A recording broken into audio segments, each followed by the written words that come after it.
अब अशोक के बृहद 14 शिलालेख हो गए। अब अशोक के लघु शिलालेखों की बात कर लेते हैं। तो लघु शिलालेखों में देखते हैं कि हम लोगों ने जो पार्ट कंप्लीट कर लिया, ये 14 बृहद शिलालेख कंप्लीट कर लिया है। अब हम देखते हैं लघु शिलालेख। तो लघु शिलालेख अशोक के अभिलेख बहुत हैं, जैसे कि अशोक के 47 स्थानों से कुल 150 लगभग में अभिलेख प्राप्त हुए। तो 150 पढ़ पाना तो असंभव है, लेकिन जितने मुख्य हैं उनको हम लोग जिनसे क्वेश्चन बनते हैं उनको देखते हैं। तो लगभग 47 स्थानों से 150 अभिलेख प्राप्त हुए हैं। तो बृहद शिलालेख कंप्लीट कर लिए हैं। अब हम लोग देखेंगे लघु शिलालेख अशोक के। तो लघु शिलालेख देखेंगे, सबसे पहले देख ले लघु शिलालेख, क्योंकि जगह कम है तो यहाँ पे इसी में इसको यहाँ पे लिख दिए हैं। तो बृहद शिलालेख के नीचे वहाँ पे हम लोग कॉन्सेप्ट क्लियर कर लेंगे। फिलहाल तो अभी हम इसी को ही देख रहे हैं। तो अगर पहले की बात करें, पहला अशोक का लघु शिलालेख, तो उसका नाम है सरे ए कूना शिलालेख। क्या है, तो यहाँ पे ऐड कर लीजिएगा, अशोक का सरे एक कूना लघु शिलालेख। तो लघु शिलालेख अपने आप से जैसे बृहद यहाँ ऐड करना है, वैसे यहाँ पे सरे एक अशोक का सरे एक कूना लघु शिलालेख ये ऐड करना है। तो ये लघु शिलालेख हम अशोक के पढ़ रहे हैं। देखते हैं कि इसमें क्या वर्णन मिलता है। तो इसमें क्या वर्णन मिलता है, तो ये इसकी महत्वपूर्ण विशेषता है कि ये 2 लिपि में पाया जाता है। ये ग्रीक और आर्मेनिक लिपि में पाया जाता है। जैसे कि हम लोग देखे थे यहाँ पे मानसेरा और शाहबादगढ़ी 2 अभिलेख थे जो खरोष्टी लिपि में पाए जा रहे थे। लेकिन इसकी सबसे महत्वपूर्ण विशेषता हो जाती है, ध्यान रखने वाला इंपॉर्टेंट क्वेश्चन हो जाता है कि ये द्विलिपि का पूछा जाए कि अशोक का कौन सा अभिलेख है जो 2 लिपि में पाया जाता है, तो हो जाएगा अशोक का सरे ए कूना अभिलेख जो है ना वो 2 लिपि में पाया जाता है। और क्या बोलते हैं, इसमें जो अशोक जो है ना आदेश जो देता है, उसके आदेश से इतना प्रभावित हो जाती है जनता, तो अखेट मछुआरे जो भी रहते हैं यहाँ तक वो लोग भी हिंसा करना छोड़ देते हैं। तो अशोक के आदेशों से इतना प्रभावित होते हैं, जो हिंसा छोटी मोटी हिंसा जो मछुआरे अखेटक रहते थे करते थे वो लोग भी छोड़ देते हैं। तो सरे कूना में ग्रीक और आर्मेनिक लिपि का प्रयोग हुआ है। इसके अलावा अखेट और मछुआरे के नामों का उल्लेख हुआ है कि इन्होंने मछुआरों ने मछली मारना छोड़ दिया, अखेटक ने अखेट संग्रह करना छोड़ दिया, ऐसा उल्लेख मिलता है। इसके बाद दूसरे शिलालेख की बात करें, दूसरा शिलालेख है ये लमघान या लंपाक कहा जा सकता है। लंपाक लघु शिलालेख ये अफगानिस्तान में पाया जाता है, इसमें कोई खास विशेषता नहीं है। तीसरे की बात करें कि तीसरा लघु शिलालेख कौन सा है, तो तीसरा लघु शिलालेख है ये एरागुंडी लघु शिलालेख। एरागुंडी लघु शिलालेख जो है ना ये आंध्र प्रदेश में पाया जाता है। आंध्र प्रदेश में भी कहाँ पाया जाता है, तो कर्नूल डिस्ट्रिक्ट में पाया जाता है। एरागुंडी हम लोग देखे थे कि बृहद शिलालेख भी था और लघु शिलालेख भी है, तो दो हैं एरागुंडी। शिलालेख भी है, बृहद शिलालेख भी है और लघु शिलालेख भी है। कहाँ से पाया जाता है, तो ये आंध्र प्रदेश के कर्नूल डिस्ट्रिक्ट से पाया जाता है। इसकी विशेषता क्या है, इसमें जो ब्राह्मी पाई जाती है, ब्राह्मी जो पाई जाती है वो दाएं से लेके बाएं पाई जाती है, बाएं की ओर पाई जाती है। ये महत्वपूर्ण हो जाता है क्योंकि ब्राह्मी लिपि पाई गई है वो दाएं से बाएं की ओर लिखी गई है, अन्यथा ऐसे समानता पाई जाती है बाएं से दाएं लिखी जाती है। तो ये हो गया। चौथा देखें बृहद शिलालेख चौथा देखें लघु शिलालेख। तो चौथा लघु शिलालेख है ब्रह्मगिरी लघु शिलालेख। ब्रह्मगिरी लघु शिलालेख की बात करें तो ब्रह्मगिरी लघु शिलालेख में चापड़ के हस्ताक्षर मिलते हैं। तो जैसे लेख लिखा गया है उसके नीचे चापड़ ने अपने हस्ताक्षर कर दिया है, साइन बना दिया है। तो इससे ज्ञात होता है, और सभी जितने भी अभिलेख है उसमें कहीं भी नहीं लिखा गया है, कहीं भी साइन नहीं बना है लिखने वाले का। लेकिन ब्रह्मगिरी लघु शिलालेख ऐसा है जिसमें लेखक के हस्ताक्षर पाए जाते हैं। तो इस आधार पे कहा जाता है, क्योंकि लेखन शैली एक ही जैसी है, तो इस आधार पे कहा जाता है कि अशोक के जो अभिलेख लिखे थे वो सभी अभिलेख चापड़ ने लिखे थे। अभिलेखों के जारीकर्ता जो अशोक के थे वो चापड़ थे। तो पूछा जाए कि अशोक के अभिलेखों को किसने लिखा था, तो चापड़ ने लिखा था। इसके बाद इसी ब्रह्मगिरी लघु शिलालेख में इसला नामक नगर की चर्चा मिलती है। पूछा जाए इसला नामक नगर की चर्चा किस अभिलेख में मिलती है, तो इसला नामक नगर की जो चर्चा मिलती है वो ब्रह्मगिरी लघु शिलालेख में मिलती है। तो दो ये महत्वपूर्ण पॉइंट निकल के आते हैं कि चापड़ के हस्ताक्षर मिलते हैं, साइन मिलता है ब्रह्मगिरी शिलालेख में, और इसला नामक नगर की चर्चा मिलती है। ये हो गया। पांचवें लघु शिलालेख की बात करें तो पांचवा शिलालेख है ये भाब्रू और बैराट लघु शिलालेख।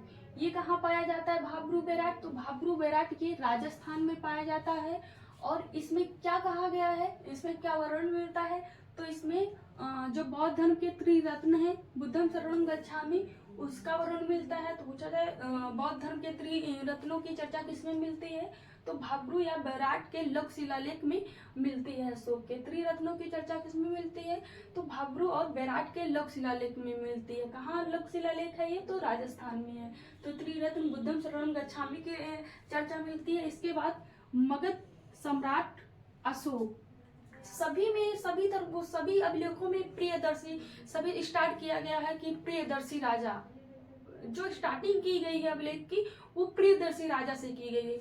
लेकिन भाब्रू अभिलेख ऐसा है जिसमें कहा गया है मगधधीराज राजा सम्राट अशोक, ऐसा कहा गया है कि मगधधीराज राजा अशोक। तो इसमें कहा गया अशोक को मगध का राजा सम्राट या मगध का सम्राट अशोक। तो इससे स्पष्ट हो गया, टर्नर महोदय ने, जिनको बताया था कि टर्नर महोदय ने अशोक की पहचान अशोक के रूप में की थी, तो इसी अभिलेख से की थी कि यहाँ पे इससे ये स्पष्ट हो गया कि जो प्रियदर्शी की चर्चा की जा रही है वो मगध का ही राजा था जिसका नाम था अशोक।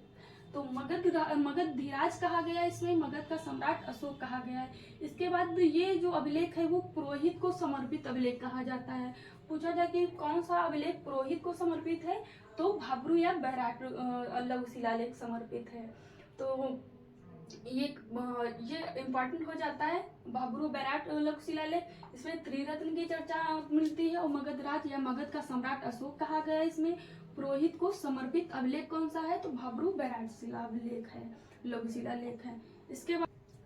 इसके बाद छठा है हमारा लघु शिलालेख मास्की की बात करें तो मास्की लघु शिलालेख में क्या कहा गया है, तो मास्की शिलालेख में अशोक को बुद्ध शाक्य कहा गया है और इनकी तुलना जो की गई है राजा तिस्सी से की गई है। यहाँ पे जो टर्नर महोदय थे, जो प्रियदर्शी थे, प्रियदर्शी की तो जो तुलना थे, जो हमारे भारत के राजा अशोक थे प्रियदर्शी इनको कहा जाता था, और श्रीलंका के राजा प्रियदर्शी तिस्सी थे, उनकी जो तुलना करते हैं वो इसी अभिलेख में करते हैं। तो मास्की अभिलेख से ही जो तुलना की जाती है राजा अशोक या फिर प्रियदर्शी की तुलना श्रीलंका के राजा प्रियदर्शी तिस्सी से जो तुलना की जाती है वो इसी अभिलेख से की जाती है। तो यहाँ पे प्रियदर्शी दोनों के नाम में मिलता है, प्रियदर्शी जो मिलता है वो दोनों के नाम में मिलता है। प्रियदर्शी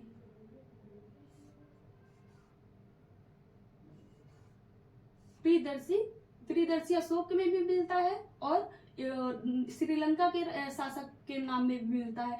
लेकिन ये तिस्सी जो लगा रहता है, ये तिस्सी श्रीलंका के शासक में लगा रहता है। तो इसी तिस्सी की तुलना जो टर्नर महोदय ने किया है वो श्रीलंका के शासक से किया है। तो मास्की अभिलेख में बुद्ध शाक्य अशोक को कहा गया और तिस्सी की तुलना श्रीलंका के राजा से की गई है। इसके बाद कुछ छोटे छोटे हैं जिनसे कुछ खास क्वेश्चन नहीं बनते हैं, लेकिन नाम तो जान लेते हैं क्योंकि नाम से क्वेश्चन बन जाते हैं। ये है मास्की हो गया, गुर्जरा हो गया, उदयगोलम हो गया, नित्तूल हो गया, रूपनाथ हो गया। इनकी क्या विशेषता है, तो इनकी सबसे विशेषता हो जाती है बड़ी, ये कंठस्थ कर लीजिए कि मास्की, गुर्जरा, उदयगोलम, नेतूर, रूपनाथ ये अशोक के ऐसे लघु स्तंभ लेख हैं जिसमें अशोक का नाम अशोक मिलता है। क्या मिलता है, अशोक का नाम अशोक मिलता है। ये एनटीए द्वारा हजारों बार पूछा गया है कि किस अभिलेखों में अशोक का नाम अशोक मिलता है। तो मास्की, गुर्जरा, उदयगोलम, नेतूर, रूपनाथ अभिलेख ऐसे अभिलेख हैं जो जिसमें अशोक का नाम अशोक मिलता है। इसके बाद है ये लघु शिलालेख सिद्धपुर है, जटिंग रामेश्वर है, पनगुंडरिया है, सासाराम जो बिहार में पड़ता है, सारोमारो है, और अहरौरा है जो यूपी में मिर्जापुर में पड़ता है। अहरौरा जो लघु शिलालेख है ये उत्तर प्रदेश के मिर्जापुर जिले में पड़ता है। कौन सा पड़ता है? अहरौरा लघु स्तंभ लेख, सॉरी अहरौरा लघु शिलालेख जो पड़ता है वो उत्तर प्रदेश के मिर्जापुर में पड़ता है। ये सासाराम जो पड़ता है बिहार में पड़ता है, बाकी ये एमपी में पड़ता है। पनगुड़िया शायद एमपी में पड़ता है, संभवतः देख लीजिएगा कहाँ पड़ता है। तो ये चर्चा हो गई हमारी, कंप्लीट हो गई। हमारे बृहद शिलालेख कंप्लीट हो गए थे। अब हमने कंप्लीट कर लिया लघु शिलालेख। अब हम देखते हैं स्तंभ लेख, देखते हैं कि स्तंभ लेख कौन कौन से हैं। तो स्तंभ लेख की बात करें कि ये स्तंभ लेख, ये है हमारे स्तंभ लेख। अब दूसरे नंबर पे हमारे आते हैं स्तंभ लेख। एक पोर्शन हम लोगों ने कंप्लीट कर लिया। ये देखेंगे स्तंभ लेख। स्तंभ लेख की बात करें तो स्तंभ लेख भी दो कैटेगरी में बांट के पढ़े जाते हैं। तो पहले कैटेगरी में आ जाएंगे बृहद स्तंभ लेख, दूसरे में हो जाएंगे लघु स्तंभ लेख। तो बृहद स्तंभ लेख की बात कर लेते हैं, फिर लघु स्तंभ लेख की बात कर लेते हैं। तो बृहद स्तंभ लेख फर्स्ट की बात करें तो ये हो जाएंगे हमारे बृहद शिलालेख, बृहद स्तंभ लेख।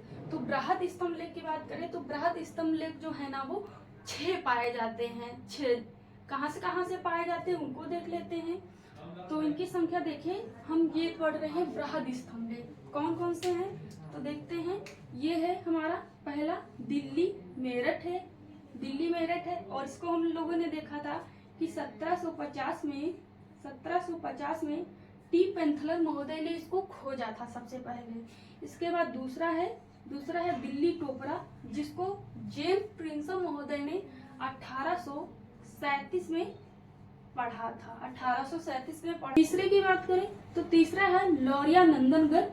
लौरिया नंदनगढ़ जो है ना, ये इस पे कहा जाता है कि मोर की आकृति पाई जाती है। तो ये महत्वपूर्ण हो जाता है कि किस बृहद स्तंभ लेख पे मोर की आकृति पाई जाती है। तो ज्यादातर देखने में आता है जैसे कि सांची सारनाथ में सिंह की सबके ऊपर आकृति पाई जाती है। लेकिन जो लौरिया नंदनगढ़ बृहद स्तंभ लेख है, उसके जो सिराने पे है, सिर पे, यहाँ पे जैसे कि ये हो गया स्तंभ लेख हो गया, ये हो गया हमारा, ये हो गया स्तंभ लेख। इसके यहाँ पे सिराने वाले हिस्से पे जो पाया जा रहा है ये मोर की आकृति पाई जा रही है। तो पूछा जा सकता है किस स्तंभ लेख में, बृहद स्तंभ लेख में मोर की आकृति पाई जाती है? तो लौरिया नंदनगढ़ में पाई जाती है। इसके बाद बात करें हम 2 3 1 2 3 4 की बात करें तो 4 है ये रामपुरवा। रामपुरवा की बात करें तो रामपुरवा में 2 प्रकार के पाए जाते हैं। 2 प्रकार के कौन कौन से पाए जाते हैं? तो एक पाया जाता है जिसमें सिंह की आकृति पाई जाती है, सिंह की, और दूसरे में जो पाई जाती है वो वृषभ की पाई जाती है, सिंह की पाई जाती और बैल की पाई जाती है। तो इसमें चौथे नंबर में 5 और 6 दोनों हो गए। तो रामपुरवा सिंह लघु बृहद स्तंभ लेख कह सकते हैं, ऐसे कह सकते हैं। रामपुरवा बृहद स्तंभ लेख सिंह अला, और रामपुरवा बृहद स्तंभ लेख वृषभ स्तंभ लेख जो हो जाएगा जिसमें बैल की आकृति पाई जाती है। तो रामपुरवा में 2 पाए जाते हैं, जिनपे एक पे सिंह पाया जाता है और एक पे बैल पाया जाता है। इसके बाद छठे की बात करें तो छठा हो जाएगा कौशाम्बी या फिर प्रयाग स्तंभ लेख कहा जाएगा। जो कौशाम्बी बृहद स्तंभ लेख है, इसकी सबसे बड़ी विशेषता है, सबसे अच्छी विशेषता ये है कि इसे रानी के अभिलेख के नाम से भी जाना जाता है। क्यों जाना जाता है? क्योंकि लेकिन कितनी पत्नियों में से केवल एक पत्नी का नाम आता है जिसका नाम है कुरावती, और पुत्र तीवर का नाम आता है। किसका नाम आता है? तो अशोक की पत्नी कुरावती, पुत्र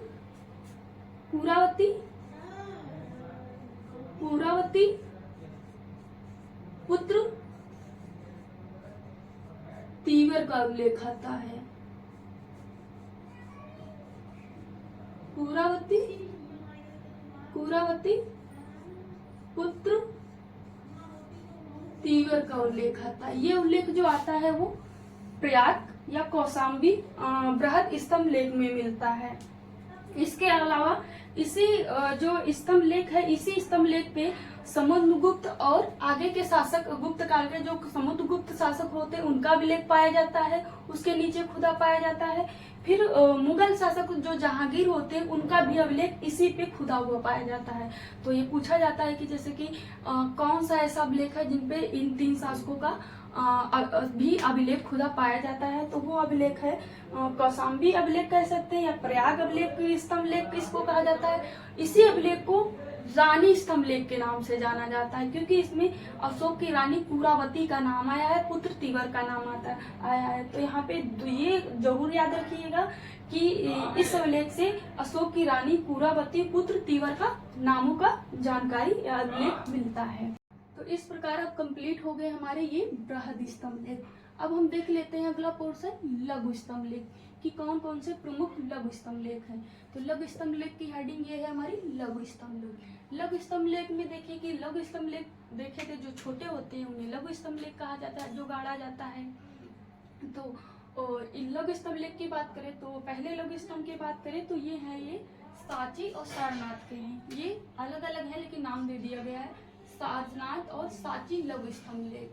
सारनाथ और सांची लघु स्तंभ लेख में क्या उल्लेख मिलता है, तो इसमें सबसे महत्वपूर्ण उल्लेख ये मिलता है, इसमें संघ भेद करने वाले के बारे में कहा गया है कि संघ में जो भी भेद करेगा उसको सफेद कपड़े पहन के राज्य से साम्राज्य से बाहर निकाल दिया जाएगा। तो अगर पूछा जाए संघ में भेद डालने की दंड की कार्रवाई किसमें करी गई है, तो सांची और सारनाथ लघु स्तंभ लेख में पाई जाती है। तो सांची सारनाथ में संघ भेद में करने वाले व्यक्ति को सफेद कपड़े पहनाते हैं। यहाँ पे ये ध्यान रखिएगा, हो सकता है इनके द्वारा पूछ लिया जाए कि किस कलर के कपड़े पहना के बाहर निकाला जाने का उल्लेख किया गया है। तो सफेद कलर के कपड़े पहना के साम्राज्य से बाहर या संघ से बाहर निकाल दिया जाएगा। ये हो गया पहला, और दूसरा हो गया ये। फिर इसके बाद ये है अगला लघु स्तंभ लेख निगाली सागर लघु स्तंभ लेख। निगाली सागर लघु स्तंभ लेख की बात करें तो निगाली सागर लघु स्तंभ लेख की विशेषता क्या है कि सबसे महत्वपूर्ण इसमें ये हो जाता है, इसमें यहाँ जो यात्रा करते हैं निगाली सागर की अशोक करता है वो 12वें वर्ष के 12वें वर्ष करता है। और यहाँ पे एक स्तूप पाया जाता है कनक मुनि स्तूप। कनक मुनि जो स्तूप है उसका संवर्धन करता है। जैसे कि कोई स्तूप हुआ, ये स्तूप है, ये स्तूप बना है, लेकिन जब अशोक जाते हैं अपने राज्याभिषेक के 12वें वर्ष तो इस स्तूप पे इसका संवर्धन करके डबल कर देते हैं, ऐसा उल्लेख मिलता है। तो कनक मुनि स्तूप के संवर्धन की चर्चा किसमें की गई है, तो निगाली सागर लघु स्तंभ लेख में की गई है। इसके बाद बात करें तीसरे लघु स्तंभ लेख की, तो तीसरे लघु स्तंभ लेख की बात करें तो तीसरा लघु स्तंभ लेख है रूमनदेई लघु स्तंभ लेख। रूमनदेई लघु स्तंभ लेख की बात करें या फिर इसे लुम्बिनी भी कहा जाता है, लुम्बिनी लघु स्तंभ लेख, या फिर इसे रूमनदेई कह सकते हैं। तो रूमनदेई और लुम्बिनी दोनों लिखा मिल सकता है, तो आप रूमनदेई और लुम्बिनी दोनों लिखा मिल सकता है, तो इस वजह से आप ब्रैकेट में लुम्बिनी भी लिख लीजिएगा। और इसकी विशेषता क्या है कि इसमें किस चीज का उल्लेख मिलता है, तो इसमें सबसे महत्वपूर्ण हो जाता है कि मौर्यकालीन अर्थव्यवस्था की जानकारी मिलती है। तो पूछा जाए कि किस अभिलेख से अर्थव्यवस्था के बारे में जानकारी मिलती है, तो वो अभिलेख हो जाता है लुम्बिनी लघु स्तंभ लेख या फिर रूमनदेई लघु स्तंभ लेख। और ये भी याद रखिएगा कि ये अशोक का सबसे छोटा लघु स्तंभ लेख है या फिर सबसे छोटा अभिलेख है, और सबसे बड़ा या लंबा जो पूछा गया था वो 7वां था। 7वां जो बृहद शिलालेख हम लोग देखे थे वो सबसे लंबा था, और रूमनदेई जो है ना वो सबसे छोटा है, ये भी याद रखिएगा। इसमें जो है ना अशोक को जो रूमनदेई में बलि कर था उसको समाप्त कर देता है। तो बलि नामक जो कर हम देखे थे वैदिक काल में स्वेच्छा से दिए जाने वाला कर था, उसको अशोक समाप्त कर देता है पूरी तरीके से, किसी को नहीं देना होता था। जो बलि कर था स्वैच्छिक कर था, वैदिक काल में स्वैच्छिक कर था, लेकिन आते आते यहाँ तक अनिवार्य हो गया था। लेकिन अशोक जाता है यहाँ की यात्रा पे, कब जाता है तो 20वें वर्ष जाता है, 20वें वर्ष यहाँ की यात्रा करता है। बोध गया की यात्रा 10वें वर्ष करता है, निगाली सागर की 12वें वर्ष करता है, और लुम्बिनी की जो यात्रा करता है वो 20वें वर्ष करता है। बलि नामक कर को समाप्त कर देता है, और यहाँ की जो कर की दर थी 1/6 थी, 1/6 को हटा के 1/8 कर देता है। तो कर की दर में कमी करता है किस अभिलेख में ऐसा वर्ण मिलता है? तो रोमन या लुम्बिनी अभिलेख में मिलता है। इसमें बलि नामक कर समाप्त कर देता है। कर की दर 1/6 को कम करके 1/8 कर देता है। यहाँ की यात्रा जो करता है वो 20वें वर्ष करता है अपने राज्याभिषेक के।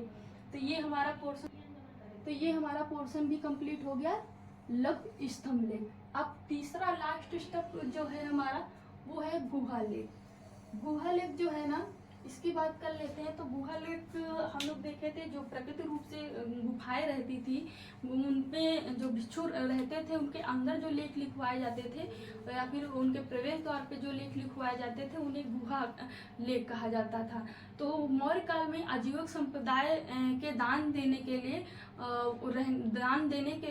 गुफाओं का निर्माण किया गया था अशोक के काल में, और उनके पौत्र दशरथ के काल में किया गया था। कुछ नागार्जुन के पहाड़ी पे और खल्लित या फिर बराबर की पहाड़ियों पे किया गया था। ये पूछा जाता है कि वो किस संप्रदाय के लिए किया गया था।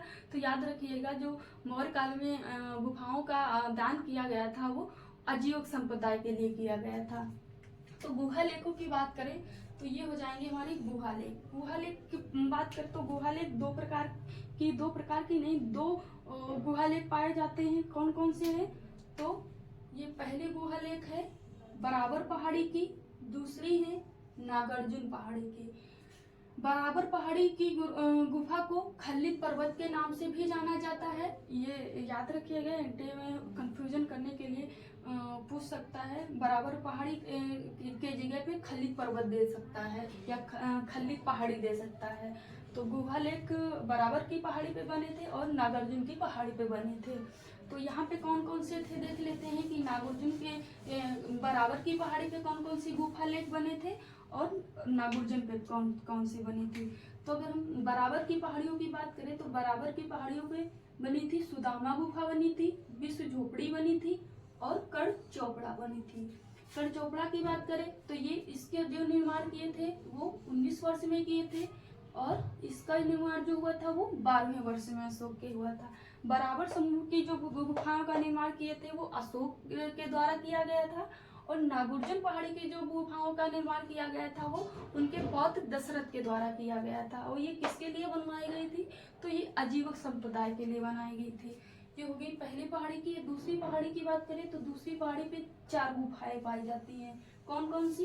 पहली गुफा जो पाई जाती है गोपी गुफा पाई जाती है, दूसरी लोमस ऋषि गुफा पाई जाती है, तीसरी वथिका पाई जाती है और चौथी वहिका पाई जाती है। ये गुफाएं हो गई जिनपे गुहा लेख पाए जाते हैं। तो ये हो गया हमारा अशोक के अभिलेखों से जो क्वेश्चन बन सकते थे। इसके अलावा पुरातात्विक स्रोतों में जो हम लोग को मृदभांडों की बात करें कि मृदभांड पाए जाते हैं पुरातात्विक स्रोतों में, मृद मूर्तियाँ भी पाई जाती है। बहुत सारी मृद मूर्तियाँ हैं लेकिन उनसे क्वेश्चन कम बनते हैं। जैसे कि यक्षिणी की जो मूर्ति है, दिलारगंज की यक्षिणी की मूर्ति है, उससे क्वेश्चन बनता है। और इसके अलावा उड़ीसा का जो गजाला हाथी है उससे क्वेश्चन मिलता है। और मृदभांड की बात करें तो मृदभांड में यहाँ पे NBPW